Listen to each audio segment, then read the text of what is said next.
have to tell you, I'm both challenged and excited. My excitement is I get a chance to give something back. My challenge is the shortest seminar I usually do is 50 hours. And I'm not exaggerating. I do weekends, and what I do more than that, obviously, coach people, but I'm into immersion. Because how'd you learn language? You didn't learn it by just learning principles. You got in it, and you did it so often that it became real. And the bottom line of why I'm here, besides being crazy mofo, is that I'm really in a position, I'm not here to motivate you, obviously. You don't need that. And a lot of times, that's what people think I do, and it's the furthest thing from it. What happens, though, is people say to me, well, I don't need any motivation. And I say, well, that's interesting. That's not what I do. I'm the why guy. I don't know why you do what you do. What is your motive for action? What is it that drives you in your life today, not 10 years ago, or are you running the same pattern? Because I believe that the invisible force of internal drive activated is the most important thing in the world. I'm here because I believe emotion is the force of life. All of us here have great minds. Most of us here have great minds, right? I don't know if I'm in the category, but we all know how to think. And with our minds, we can rationalize anything. We can make anything happen. We can, I agree with what was described a few days ago about this idea that people work in their self-interest. But we all know that that's bullshit at times. You don't work in your self-interest all the time. Because when emotion comes into it, the wiring changes in the way it functions. And so it's wonderful for us to think intellectually about how the life of the world is, and especially those who are very smart. We can play this game in our head, but I really want to know what's driving you. And what I'd like to maybe invite you to do by the end of this talk is explore where you are today for two reasons. One, so that you can contribute more. And two, so that hopefully we can not just understand other people more, but maybe appreciate them more and create the kinds of connections that can stop some of the challenges that we face in our society today. They're only going to get magnified by the very technology that's connecting us, because it's making us intersect. And that intersection doesn't always create the view of everybody now understands everybody and everybody appreciates everybody. So I've had an obsession basically for 30 years. And that obsession has been what makes the difference in the quality of people's lives? What makes a difference in their performance? Because that's what I got hired to do. I got to produce the result now. That's what I've done for 30 years. I get the phone call when the athlete is burning down on national television and they were ahead by 5 strokes and now they can't get back on the course. And I got to do something right now to get the result or nothing matters. I get the phone call when the child is going to commit suicide, and I got to do something right now. And in 29 years, I'm very grateful to tell you I've never lost one in 29 years. It doesn't mean I won't someday, but I haven't done it. And the reason is an understanding of these human needs that I want to talk to you about. So when I get those calls about performance, that's one thing. Like, how do you make a change? But also, I'm looking to see what is it that's shaping that person's ability to contribute, to do something beyond themselves. So maybe the real question is, I look at life and say there's 2 master lessons. One is there's the science of achievement, which almost everyone in this room has mastered to an amazing extent. That's how do you take the invisible and make it visible, right? How do you take what you dream about and make it happen? Whether it be your business, your contribution to society, money, whatever it is for you, your body, your family. But the other lesson of life that is rarely mastered is the art of fulfillment. Because science is easy, right? We know the rules. You write the code, you follow those, and you get the result. Once you know the game, you just, you up the ante, don't you? But when it comes to fulfillment, that's an art. And the reason is it's about appreciation and it's about contribution. You can only feel so much by yourself. So I've had an interesting laboratory to try to answer the question of the real question, which is what's the difference in somebody's life if you look at somebody like those people that you've given everything to, like all the resources they say they need. You gave them not a $100 computer, you gave them the best computer. You gave them love, you gave them joy, you were there to comfort them. And those people very often, and you know some of them I'm sure, end up the rest of their life with all this love, education, money, and background, spending their life going in and out of rehab. And then you meet people that have been through ultimate pain, psychologically, sexually, spiritually, emotionally abused, and not always, but often they become some of the people that contribute the most to society. So the question we've got to ask ourselves really is, what is it? What is it that shapes us? And we live in a therapy culture. Most of us don't do that, but the culture is a therapy culture. And what I mean by that is the mindset that we are our past. And everybody in this room, you wouldn't be in this room if you bought that theory, but most of society thinks biography is destiny. The past equals the future. And of course it does if you live there. But what people in this room know, and what we have to remind ourselves though, because you can know something intellectually. You can know what to do and then not use it, not apply it.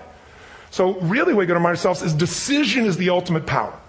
That's what it really is. Now, when you ask people, have you failed to achieve something? How many have ever failed to achieve something significant in your life? Say, I. Thanks for the interaction on a high level there.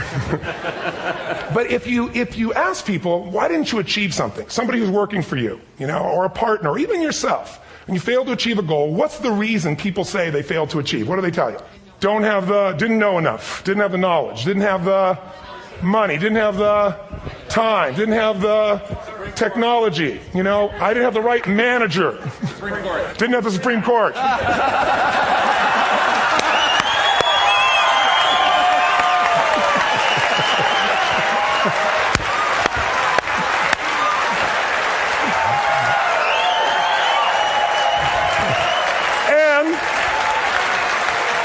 And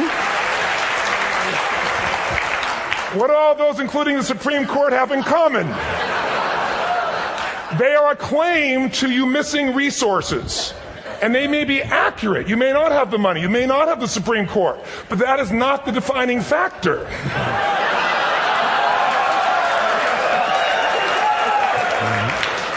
And you correct me if I'm wrong. The defining factor is never resources, it's resourcefulness. And what I mean specifically, rather than just some phrase, is if you have emotion, human emotion, something that I experienced from you day before yesterday at a level that is as profound as I've ever experienced, and if you'd communicated with that emotion, I believe you would have beat his ass and won.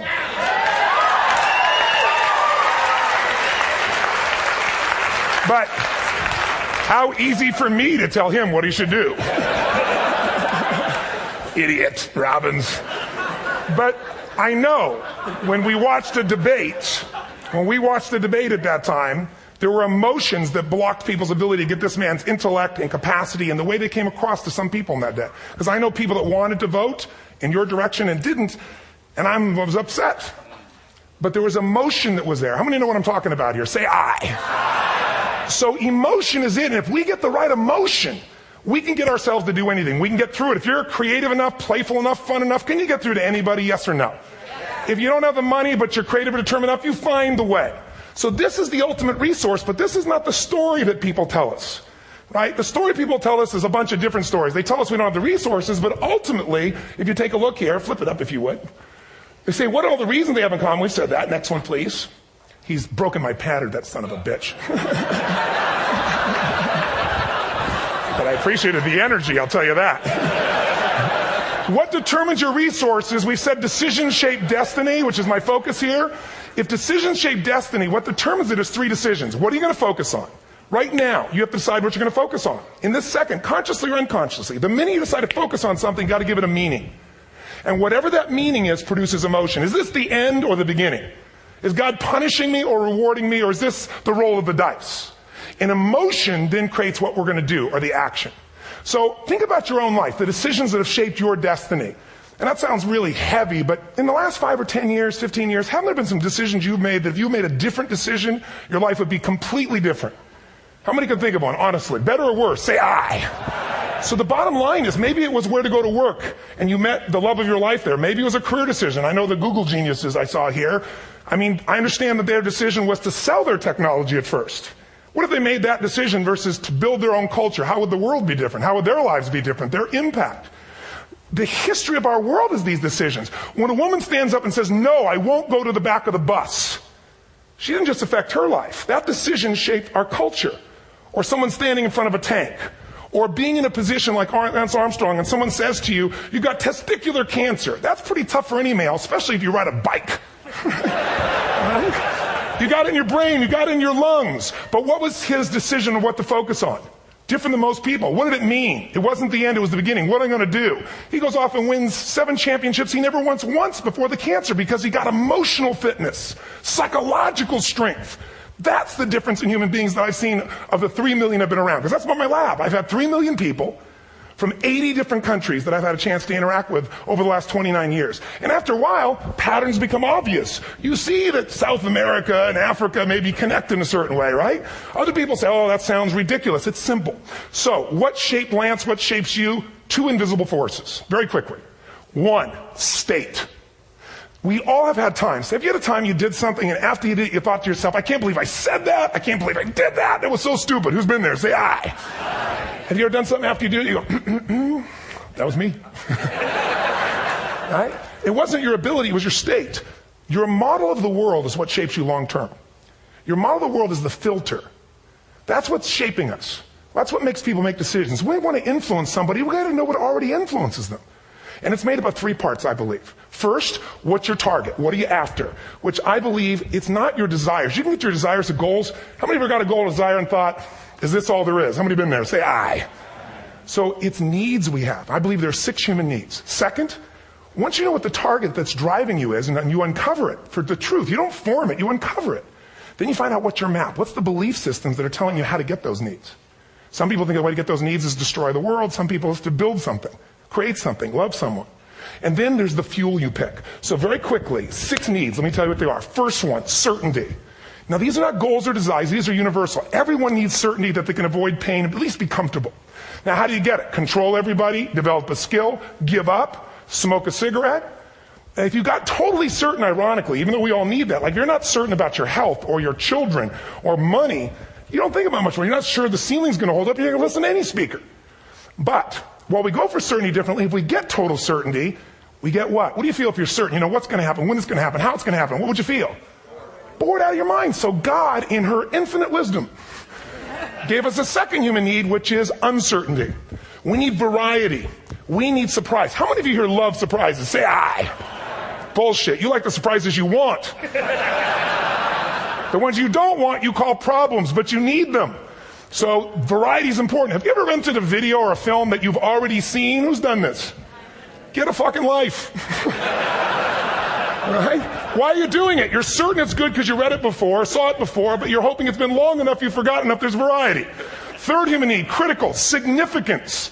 We all need to feel important, special, unique. You can get it by making more money. You can do it by being more spiritual. You can do it by getting yourself in a situation where you put more tattoos and earrings in places humans don't want to know.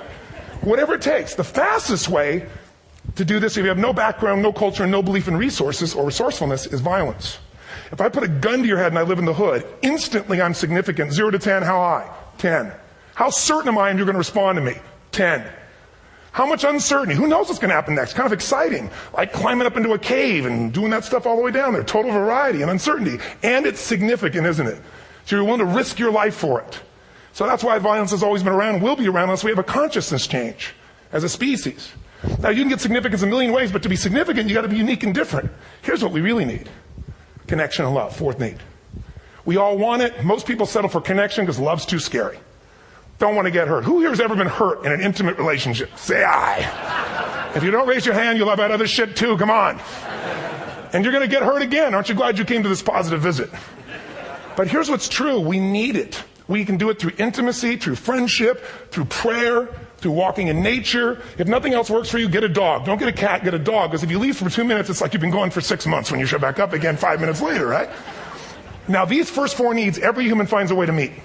Even if you lie to yourself, even if you have split personalities. But the last 2 needs, the first 4 needs are called the needs of the personality, is what I call it. The last 2 are the needs of the spirit.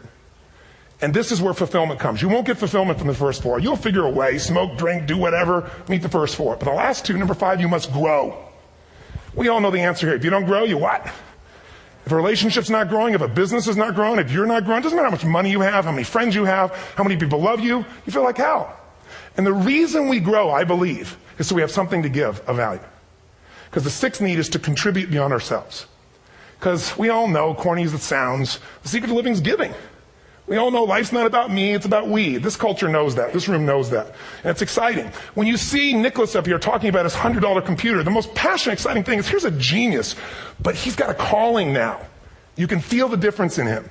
And it's beautiful. And that calling can touch other people. In my own life, my life was touched because when I was 11 years old, Thanksgiving, no money, no food, and we're not going to starve, but my father was totally messed up. My mom was letting him know how bad he messed up.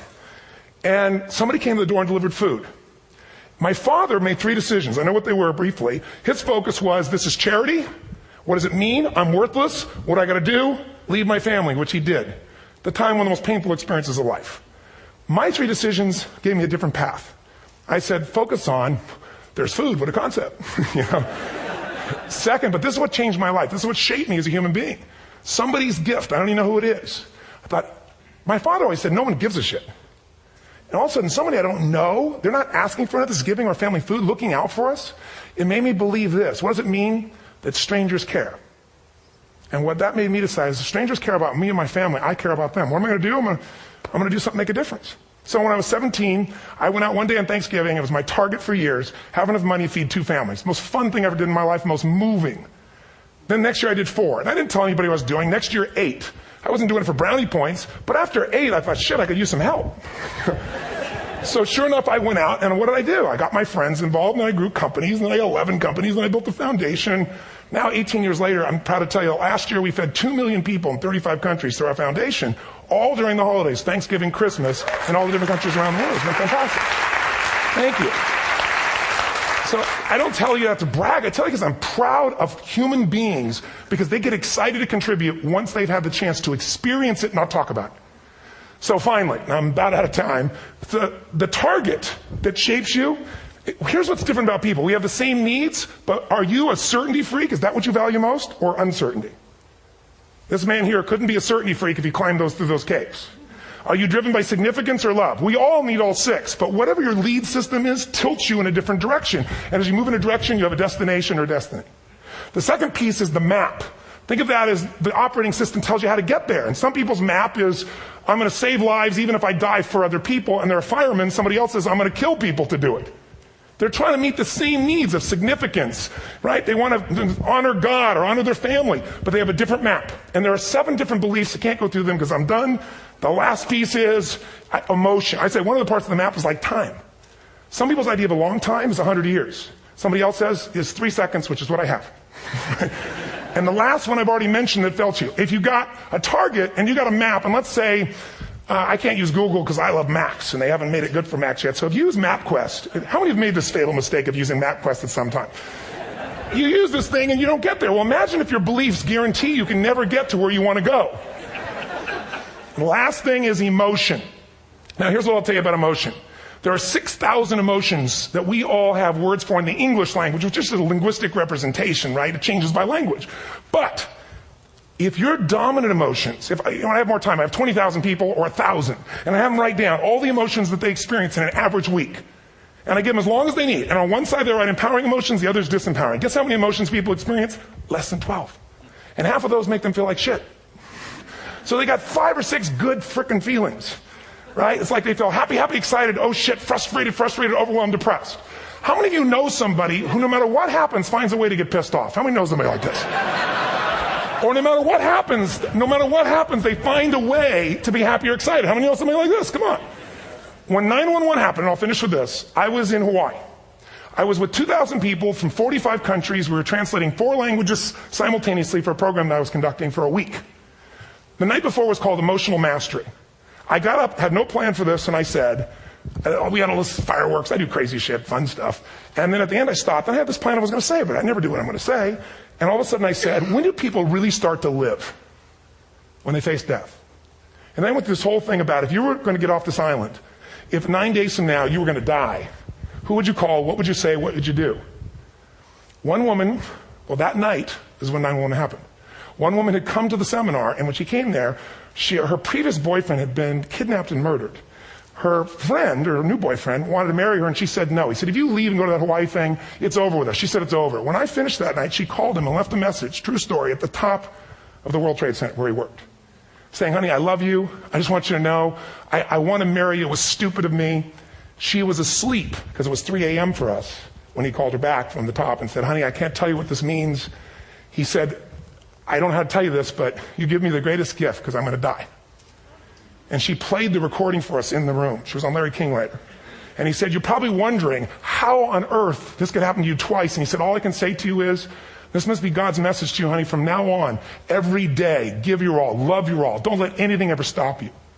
She finishes, and a man stands up and he says, I'm from Pakistan. I'm a Muslim. I'd love to hold your hand and say I'm sorry, but frankly, this is retribution. I can't tell you the rest because I'm out of time.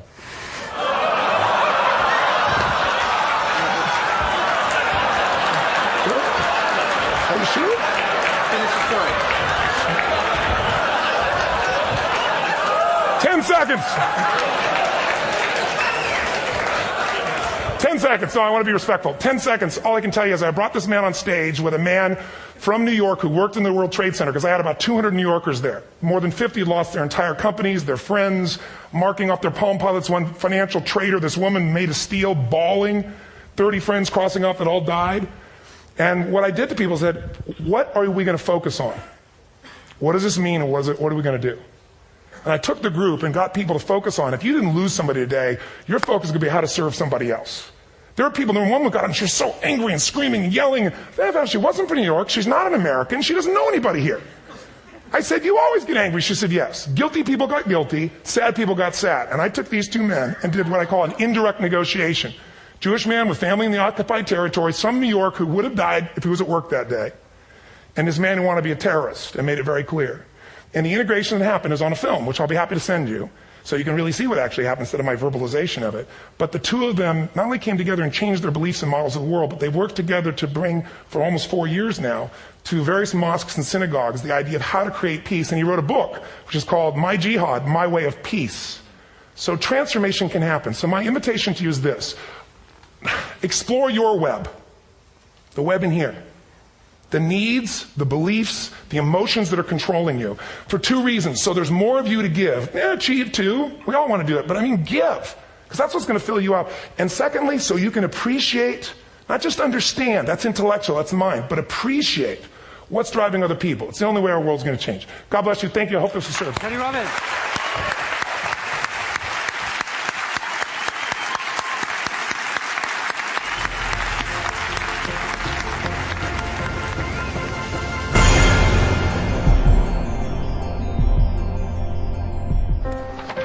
What if great ideas weren't cherished? What if they carried no importance? Or held no value?